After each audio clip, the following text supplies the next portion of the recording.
मगर ये किसी भी रूप से विमेन रिजर्वेशन का बिल नहीं था।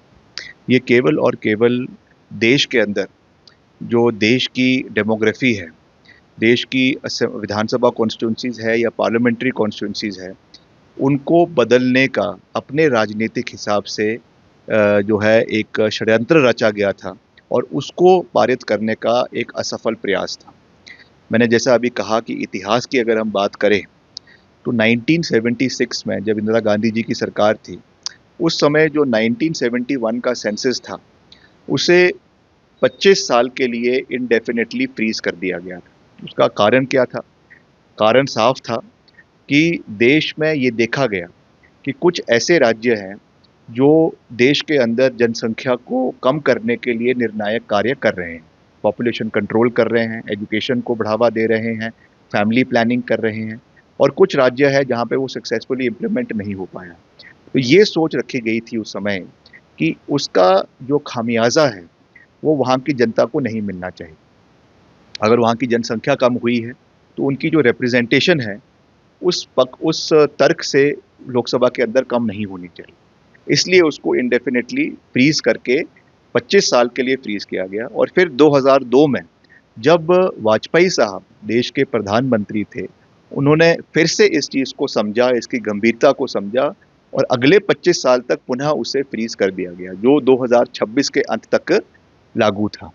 कांग्रेस पार्टी साफ रूप से ये कह रही है कि अगर ये 2023 के हिसाब से इसको फिर से पारित किया जाता, क्योंकि 2023 में वुमेन रिजर्वेशन बिल आया था और उसको यूनानिमसली सबने बाईपार्टिजन रूप से, जैसा कल प्रधानमंत्री जी कह रहे थे कि दलगत राजनीति से ऊपर उठकर इसको समर्थन करें, तो किया था 2023 में। अगर उसी फॉर्म में इसको लाया जाता तो निश्चित तौर से ये कल ही ध्वनि मत से पास हो जाता, सभी लोकसभा के सांसद इसका समर्थन करते और ये कानून बन जाता। मगर जिस तरीके से लक्ष्य कुछ और था, निशाना कहीं और था, और उसको साधने के लिए महिलाओं के आड़ में इसको पारित करने की कोशिश की गई, ये दुर्भाग्यपूर्ण था।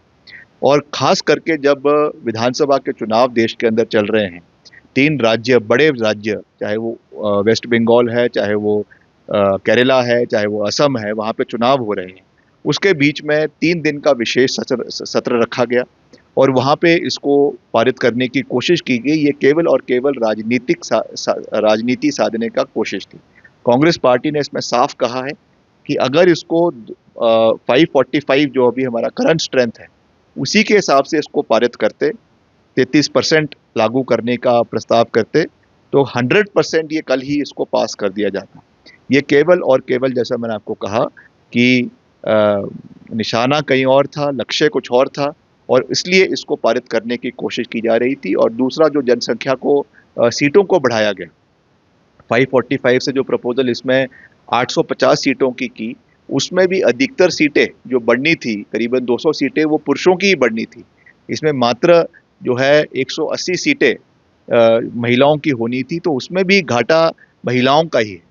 तो इसलिए इस बात को यहाँ पे कहा गया कि हम महिला आरक्षण के बिल्कुल समर्थन में हैं, मगर इसके जो राइट फॉर्म है, राइट इंटेंट है, उसके साथ इसको पारित करना चाहिए था। जो सरकार की इसमें डीवियस सोच थी, इसमें जो सिनेस्टर चाल थी, इसमें जिस तरीके से दिखाया कुछ गया और वास्तविकता में कुछ और था, उसका पर्दाफाश बहुत बढ़िया तरीके से कल लोकसभा के अंदर सभी माननीय सांसदों ने, खास करके जो विपक्ष के सांसद हैं, राहुल गांधी जी, प्रियंका जी, अखिलेश यादव जी, शशि थरूर जी और भी ऐसे जो दिग्गज नेता हैं, उन्होंने इस विषय को बहुत बेहतर तरीके से रखा।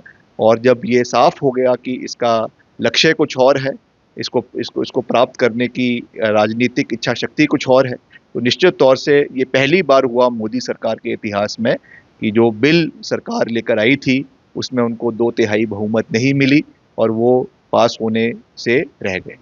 आपके राज्य की खबरें, आपके शहर की खबरें सबसे पहले जानने के लिए देखते रहें अमर उजाला। चैनल को सब्सक्राइब जरूर कर लें और पाएं हर अपडेट।